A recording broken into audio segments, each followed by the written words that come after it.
Полициски службеници на секторот за внатрешни работи Тетово вчера вечер спровеле акцијска контрола во спортска обложувалница без фирма, сопственост на 28 годишен тетовец која работела непријавено, односно без потребната документација. Од вработениот во обложувалницата со потврда биле одземени 11 телевизори, 15 монитори, едно компјутерско куќиште, 2 печатачи, една тастатура и еден маус. По целосното расчистување на сите поединости околу работењето на обложувалницата ќе следува соодветен поднесок за нелегално приредување и игри на среќа. Од полицискиот билтен информираат и за кражба во куќа во тетовското село Стримница.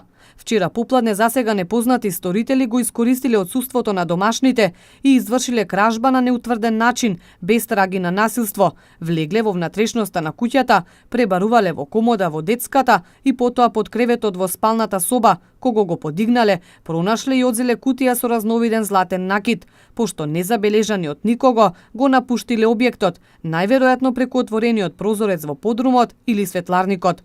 Вкупната имотна корист со која противправно се стекнале се проценува на 600.000 денари, додека не е причинета никаква друга материјална штета. Извршен е увид, се расветлува пријавеното и се работи на откривање на сторителите.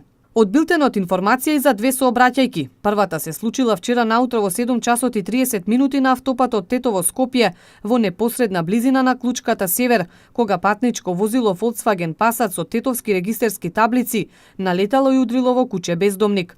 Во возилото нема повредени и причинета е само материјална штета. Неколку часа подоцна, на автопатот Гостивар Тетово во близина на надпатникот за Горно Седларце, патничко возило Audi A4 со кичевски таблици удрило во куче кое неконтролирано се движело по коловозот. И во оваа несреќа која, како и другата, се случила поради небезбеден коловоз, нема повредени во возилото.